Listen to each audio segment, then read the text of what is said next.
시청자 여러분께 문화 인사 드립니다. 제네박당 훈장 윤목사입니다. 자, 지난 시간에 사탄에 대해서 우리가 간략하게 살펴봤습니다. 세심하게 살필 필요도 없다라고 생각을 하지만, 그래도 적을 알고 나를 알면 백전백승이다, 이런 생각으로 여러분들이 이 시간 임하시면 되겠습니다. 이번에는 사람들이 무서워하면서도 정말 관심이 굉장히 많은 귀신들에 대해서 살펴봅시다. 귀신이라고 이제 번역이 되다 보니까 우리나라가 전통적으로 무속신앙이라든지 샤머니즘에서 이해하는 귀신의 개념으로 이 귀신을 갖다가 오해하는 사람들도 많이 있고, 또 그러한 어떤 귀신론을 바탕으로 생성된 이단 사설도 있죠. 여러분 잘 아시는. 그런데 실제적으로 귀신이라는 말이 가져다 주는 오해가 있어도 우리는 이 귀신을 갖다가 악한 영들 또는 악령이라고 이해를 하시면 되겠어요. 실제로 바른 성경에서는 악령이라고 이제 번역을 해 놓았습니다. 모든 자연 종교의 역사는 귀신의 역사라고 해도 과언 아닙니다. 분명한 사실입니다. 세계의 모든 종교와 역사를 보게 되면은 사탄과 귀신의 존재는요, 어디든지 다 인정하고 있는 것을 우리가 알 수 있습니다.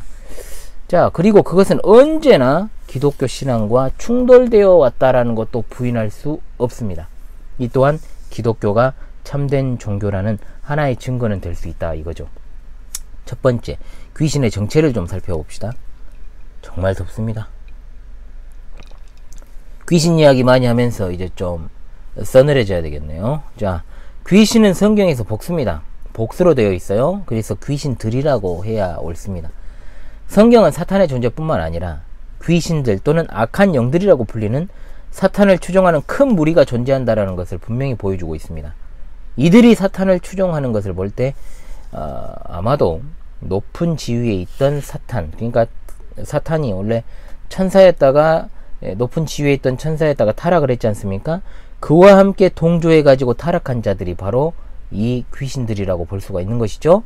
그들은 하나님의 심판의 때에 영원한 지옥에 떨어질 운명에 처해 있습니다. 이것이 이제 요한계시록 20장 10절로 15절에 나온 내용입니다. 자연인들은 오래전부터 귀신의 유무에 관한 논쟁을 펼치느라 정신이 없어요. 귀신이 있냐 없냐, 허망한 거죠 이게. 그러나 성경의 진리를 믿는 성도들에게 귀신이 있냐 없냐의 논쟁은 전혀 가치가 없는 거예요. 왜냐? 제가 단도직입적으로 말씀드립니다. 정말로 그 교인 중에 귀신이 있냐 없냐고 묻는 사람들이 있어요.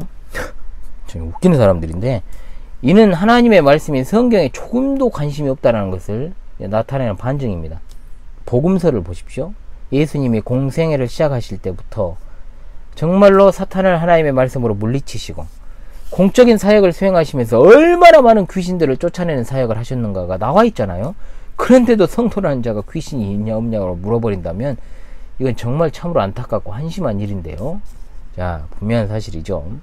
자연인들은 거기에 대한 정확한 지식이 없기 때문에, 바른 지식이 없잖아요. 그렇기 때문에 있냐 없냐 이걸 가지고 항상 논쟁을 하는 거예요. 귀신들은 사탄을 도와가지고 인간을 타락시키고 악하게 만들고 인간으로 하여금 그 미혹에 넘어가게 만듦으로 말미암아 귀신의 일을 하게 하는 역할을 수행하고 있다.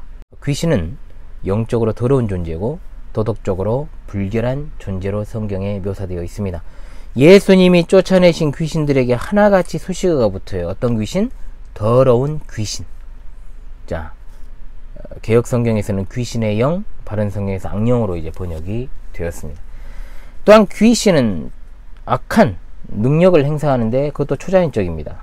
그러나 한계는 분명히 있다라는 것이죠. 한계는 분명히 있어요. 그래서 복음서에 등장하는 귀신들을 보게 되면 사람의 신경과 또 그 사람의 정서를 자극해 가지고 불안정한 정신 상태가 되게 해 가지고 의학적으로 치료할 수 없게 만드는 특징을 갖습니다. 오늘날도 마찬가지죠. 이들은 어떤 인간의 의지, 감정, 지성에 영향력을 행사하고 있다라는 것을 알 수 있습니다. 그 다음으로 이제 귀신의 특징을 좀 알아봅시다. 성경에 나타난 귀신들의 특징을 갖다가 18가지로 정리를 좀 해보겠습니다. 공교롭게 18가지네요. 첫 번째, 귀신들은 육체를 지니지 않은 영들입니다. 잘 기억하십시오. 두 번째, 원래 귀신들은 하나님과 교제하였던 천사들이다. 세 번째, 귀신들은 수가 많다. 분명하죠? 네 번째, 귀신들은 또 조직체를 이루고 있습니다. 자, 이 사실 기억합시다. 다섯 번째, 귀신들도 초자연적인 능력을 가지고 있습니다. 6번째, 귀신들은 하나님에 관한 지식을 가지고 있다는 것을 알 수 있습니다. 7번째, 귀신들은 이 땅 위에서 불신자들을 괴롭게 할 수 있도록 허락을 받았습니다. 분명하죠? 8번째, 귀신들은 때때로 질병을 유발시킵니다. 모두가 그런 건 아니지만 어떤 자들은 뭐 병만 걸렸다가 하면 다 그게 귀신에 의한 것이라고 이야기한 자들도 있어요. 9번째, 귀신들은 짐승들 속으로 들어가거나 짐승들을 움직일 수 있다는 거 여러분 복음서에 집중을 하시면 됩니다. 제가 여기서 구절들을 써놓은 것을 꼭 찾아서 읽어보시기 바래요. 10번째, 귀신들은 인간에게 들어가거나 인간들을 움직일 수 있습니다. 11번째, 귀신들이 종종 정신 이상을 유발시킬 수 있습니다. 12번째, 귀신들은 예수 그리스도가 하나님이시라는 것을 알고 있습니다. 13번째, 귀신들은 하나님 앞에서 두려워 떱니다. 당연하죠. 14번째, 귀신들은 그릇된 교리를 가르칩니다. 분명합니다. 이것도 이단이 악한 영의 지배를 받는다는 것은 여기서 나오는 거예요. 15번째, 귀신들은 하나님의 백성을 대적합니다. 그것이 바로 사탄이 그들에게 요구하는 것이고 또 추종하는 자들의 특징이라는 거죠. 16번째, 귀신들은 그리스도의 왕국을 멸망시키려 애쓴다. 그것이 그들의 최종적인 목표입니다. 17번째, 하나님께서는 그분의 거룩하신 목적을 성취하시기 위해 귀신들의 활동을 허용하시기도 한다. 왜? 하나님의 모든 손길 아래에 있기 때문에 그렇습니다. 그리고 마지막 18번째, 하나님은 마지막 심판 때에 귀신들을 심판하실 것입니다. 베드로후서 2장 4절에 나오는 내용입니다. 그러므로 무슨 귀신이 불신자의 사후 영혼이라는 식의 무속적인 주장은 일고의 가치도 없고 비성경적인 이단이며 잘못된 그릇된 사상이라는 것을 우리가 알아야 되는 겁니다.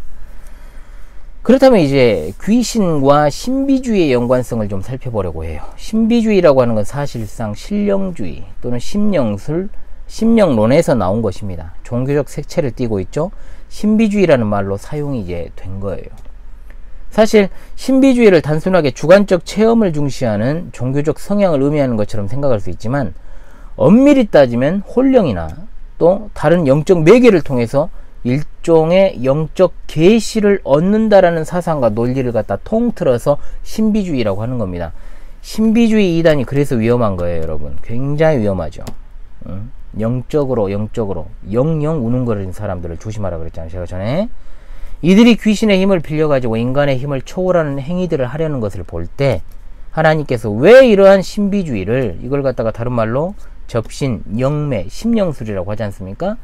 이걸 엄격하게 하나님이 금하셨는지 이해할 수 있는 거예요. 분명하게 그러죠. 귀신의 힘을 빌어서 인간의 힘을 초월하는 행위들을 통해서 인간을 미혹하는 것, 이게 굉장히 문제라는 겁니다. 그래서 하나님께서 엄격하게 금한 거예요. 신비주의는 귀신 숭배입니다. 어렵게 생각하지 마십시오. 우상 숭배가고 신비주의입니다. 교인들 중에도 신비주의의 미혹에 빠져 있거나 신비주의적으로 교회를 이끄는 지도자들이 덜어 있습니다. 많아요, 사실. 이들의 특징은 하나 같습니다. 뭐냐? 무언가 기이한 체험이나 어떤 현상을 만들어내려는 그런 것들에 굉장히 집착을 하고 있죠. 교회 안에서 이러한 비성경적 행태들을 하는 자들을 통해서 우리가 영적으로 그들을 분별할 수가 있다라는 것입니다. 그렇다면 신비주의, 이 신비주의에 대해서 조금 더 우리가 생각해 본다면 주관주의라 그러고 또 우리가 체험 중심의 신앙이라는 말을 많이 씁니다. 자, 주관주의와 체험주의 신앙 같은 말이에요. 그런데 이것이 기독교 안에 있다? 그럼 그거는 기독교 신앙이 아니고 신비주의고 그것이 심령주의인 거예요, 여러분. 분명히 기억을 하십시오. 점, 마술, 최면술, 접신술, 강신술, 속임수, 공갈, 심리학, 이것 자체가 하나님이 철저하게 금하신 것들입니다. 그런데 지금 현대교회 안에 엄청나게 침투해 있죠. 어떤 이름으로? 심리학이라는 이름으로 침투해 있다는 거예요. 그래서 하나님의 말씀에 집중을 하지 않잖아요. 하나님의 말씀에 집중하지 않는 자들은 언제나 신비주의적 이단에 빠질 위험성에 노출되어 있다는 겁니다. 교회는 하나님의 말씀의 능력과 진리 그 자체에 관심을 쏟아야 되는 거예요. 그러니까 당연히 하나님의 말씀과 그 능력이 무엇인지를 가르치는 것이 우선 사역이고, 하나님의 말씀을 읽는 것, 권면하는 것, 가르치는 일에 전념하는 것이 가장 중요하다 이 말이에요. 다른 것을 하면 안 돼요. 또한 진리의 말씀을 옳게 분별하여 하나님께 부끄러울 것이 없는 일꾼으로 인정받아 하나님께 드리도록 했어야 된다. 분명히 바울 사도가 디모데에게 보낸 두 번째 편지에서 나타나지 않습니까? 그런데 하나님의 말씀을 등한시하는 목회자가 교회를 감독하는 자가 되었을 때, 목사가 되었을 때 교회는 뭐가 돼버린다? 귀신들의 속을 악령들의 거처가 될 수밖에 없다는 거예요. 이 말이 정말로 굉장한 비약 같아 보이십니까? 그렇지 않습니다. 현대 품애들이 정말로 조장하는 그런 사상과 가치관이 넘쳐나는 교회들의 모습이 어떠했는지를 여러분들이 조금만 검색해도 알 수가 있어요. 정말 이상한 형태들의 어떤 모습들이 교회 안에서 무질서하게 혼돈스럽게 이렇게 등장하는 것들은 기독교 신앙 아닙니다. 자, 그렇다면 귀신과 병고침, 이거 신유라 그러죠. 신유. 이것을 좀 생각을 해봅시다. 사람들을 미혹하는 신비주의자들이 가장 많이 사용하는 것이 병고침이기 때문에 사람들한테 가장 먹히잖아요. 이게 정체를 알 수 없는 초교파 지표에 어김없이 등장하는 게 신유의 은사입니다. 그죠? 병고침의 은사라고 불죠. 은사 아니지만 은사라고 자기들 부르니까. 병 고치는 은사는 분명히 성경에 나오니까 존재를 합니다. 그런데 흉내내는 사탄은 어떻습니까?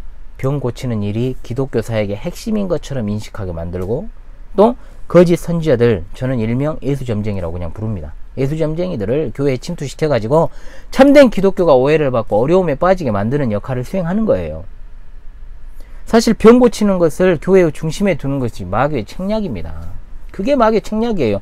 이것은 심령주의에서 뭐라고 그러는지 아십니까? 백마술이라 그래요. 백마술. 이 백마술은요, 그럼 백마술의 반대편은 뭐가 있겠어요? 흑마술입니다. 백마술은 흑마술에 반대되는 개념입니다. 사람을 고치는 등의 일을 하는 마술을 갖다가 백마술이라 그래요. 그러나 마술은 마술일 뿐이에요. 반면 흑마술은 무엇입니까? 여러분 예전에 조선왕조 500년 같은 거 보면은 막 여인들끼리 다툼하면서 사람 인형 모양으로 만들라고 막 바늘로 찌르고 막 그렇게 하죠. 그래가지고 막 저주를 하고 죽이고. 이게 이제 흑마술이에요. 그러므로 교회에서 하나님의 말씀을 제대로 가르치지도 않으면서 귀신의 영에 사로잡혀서 신비주의적 병고침의 일을 수행하는 자들은 그것 자체가 마술이고요. 그러한 것을 행하는 자들은 목사가 아니라 마술사입니다. 요술쟁이라고 불러야 마땅합니다. 기독교인은 마술 좋아하면 안 됩니다. 마술사가 되어서도 안 됩니다. 이름 자체를 보십시오. 마귀가 행하는 술수라는 것이 마술이잖아요. 요술이나 마술이나 똑같은 말이에요. 그런데 이제 마술은 이제 우리가 흔히 생각하는 이제 소위 말하면 이제 눈속임 아닙니까 이게? 그렇기 때문에 속이는 것에 능한 것은 마귀입니다. 마귀는 처음부터 속이는 자였고 거짓말쟁이였습니다. 기독교인은 마술 좋아하면 안 됩니다. 마술사가 되어서도 안 됩니다. 분명합니다. 저는 이런 사람들을 목사 여부를 떠나서요. 자, 분명히 교회 안에서 아까 제가 말씀드렸죠. 말씀도 제대로 안 가르치면서 귀신의 영에 사로잡혀서 신비주의적 병고침을 갖다가 기독교 사역의 핵심인 것처럼 전면에 드러내세우고 하는 일들, 그런 교회들이, 그런 교회에 있는 목사들이 제대로 신학을 공부했을 일도 없고 가르치지도 않습니다. 저는 그 사람들을 목사 여부를 떠나 사람으로 보지 않습니다. 사람 아닙니다. 그것들은. 왜? 교회를 파괴시키는 자들이잖아요. 하나님께서는 자연적 방법이 있어요. 뭐냐? 자연 치유가 되게도 하시고요. 의학을 통해서도 치유하십니다. 특별한 방법인 기도를 통해서 고치시기도 합니다. 말끔하게 고치시기도 하지만 어떤 때는 안 고쳐주시기도 해요. 바울 사도가 생생한 그 증거잖아요. 성도가 질병에서 고침을 받는 것만이 하나님의 뜻이라면 기독교인 중에는 아픈 사람 없어야 돼요. 누가 아프기를 원하는 사람이 있습니까? 하나님 저 아프게 해주세요. 질병을 주시옵소서. 이렇게 기도하는 사람 없다는 말이에요. 다 안 아프게 해달라고 기도하지. 아프면은 빨리 낫게 해달라고 기도하지. 누가 그래 아프게 해달라고 기도하냐 이 말이요. 그런데 질병에서 고침 받는 것만이 하나님의 뜻이 아니란 말이에요. 응? 그렇기 때문에 병 고침을 위해서 기도할 때도 제대로 기도를 잘해야 돼요. 이것은 여러분 그리스도인의 기도, 이방인의 기도 거기서 다 말했으니까 거기서 보십시오. 분명한 것은 신비주의적 가짜 병 고침을 행하는 자들은 대개 성도들이 질병에 이제 걸림으로 찾아오는 어떤 삶의 고난에 대해서 뭐라고 말하냐면 예수 그리스도를 제대로 믿지 않아서 찾아온 것이다 이렇게 이야기를 한다거나, 또는 악한 영의 역사로 그렇게 된 것이라는 궤변을 늘어놓는다는 거예요. 여러분, 분명히 말해, 제가 의사는 아니지만 제가 믿고 따르는 선생님 중에는 의사도 있어요. 그분도 있어요. 뭐 한국인은 아니지만 분명히 질병이라는 것은 잘못된 생활습관에서 오는 거예요. 또는 식습관도 있죠. 환경적인 것도 있습니다. 유전적 요인 정말 무시 못합니다. 이게 극대화될 여지가 있는 거잖아요. 얼마든지 질병은 찾아올 수 있는 것인데 모든 것을 갖다가 신앙의 문제, 내가 왜 갑자기 이런 병이 왔지? 아니 문제예요. 그거 정말 병이 병. 그거 그게 병이에요. 그거 고쳐야 돼요. 영적인 문제 아니요? 이런 식으로 치부를 하는 것은 기독교가 아니라니까. 그게 그렇게 생각하는 것 자체가 신비주의고 신령술이고 무속신앙적 행위에 가깝다 이 말이에요. 그리스도의 교회는 이러한 어떤 신령술과 신비주의와 무속주의에 입각한 이런 마귀와 귀신의 장난질을 갖다가 싹 다 그냥 퇴출을 시켜야 돼요. 다 끊어내야 되면 근절을 시켜야 돼요. 혹여라도 그런 것들을 조장하지 않도록 정말 주의해야 됩니다. 목사들이 그렇게 해야 된다는 것이죠. 교회는 뭘 해야 돼요? 오로지 하나님의 말씀을 바르게 가르치는, 그리고 성례를 합당하게 시행하고 예수 그리스도의 이름으로 기도하는 일과 은혜의 방편들, 말씀과 성례와 기도를 가지고 열심히 자라가는 것, 성숙해가는 것, 그거 하기에도 바빠요. 바빠. 뭘 다른 걸 하고 있어요? 뭘 다른 거를 통해서 도대체 신앙의 유익을 얻을 수 있습니까? 평생토록요, 여러분. 우리 신앙의 선배들이 남겨준 신앙 고백 문서들과 신앙 교육서만 공부하더라도요, 평생이 다 가버린다니까요. 하나님의 말씀을 창세기 1장 1절부터 요한계시록 마지막 절까지 한 절 한 절을 다 강설도 못하고 죽어요. 목사들도. 진짜 그래요. 대충 하면 할 수 있겠죠. 대충 하면. 그러니까 제대로만 하려고 한다면 신구약 성경 66권조차도 다 설교 못하고 죽는 것이 인생인데 뭐에 도대체 우리가 집중을 하고 살아가야 되겠냐 이 말입니다. 여러분 주의합시다. 경계해야 됩니다. 이런 것들에 미혹된 자들이 솔직히 말하면 잘 구출이 안 돼요. 신앙의 질이 그래서 중요한 거예요. 처음부터 신앙의 길을 바르게 들어선 사람과 그렇지 못해가지고 다시 그 길에서 떠나려고 하는 사람들은 정말 힘든 거예요. 그렇기 때문에 조금이라도 어릴 때 바른 신앙을 빨리 집어넣어야 되는 거예요. 여러분 빨리 형성이 되도록 만들어야, 좋은 토양에서 좋은 정말 열매를 기대할 수 있는 것처럼 어리면 어릴수록 좋고, 그리고 나중에 하나님의 은혜로 말미암아 뒤집어졌다고 하더라도 정말 어린아이와 같은 심정으로 그렇게 하나님의 말씀을 배우고 그렇게 자라가야 된다 이 말입니다. 순전한 심정으로 지금까지 내가 배워왔던 모든 것들 다 버려버리고 정말로 백지에다가 새롭게 쓴다는 심정으로, 백지가 없어서 그런 마음으로 여러분 신앙생활을 겸손하게 마지막 날까지 해야 되는 것입니다. 이 사실을 기억하면서요, 우리가 깨어있으라고 하신 주님의 말씀을 생각하시기를 바랍니다. 자, 이것과 관련한 추가적인 어떤 메시지는 제가 특강을 통해서 또 계속해서 찾아뵙도록 그렇게 하겠습니다. 여러분 지금까지 정말 강의 들으시느라 수고하셨고요. 신론이 마무리되고 있습니다. 지금까지 공부했던 것들을 다시 복습하는 게 굉장히 중요합니다. 저는 여러분들을 계속 복습하고 또 복습했으면 좋겠어요. 그것 외에는 제 바람은 없습니다. 제네박당 훈장 윤목사였습니다. 감사합니다.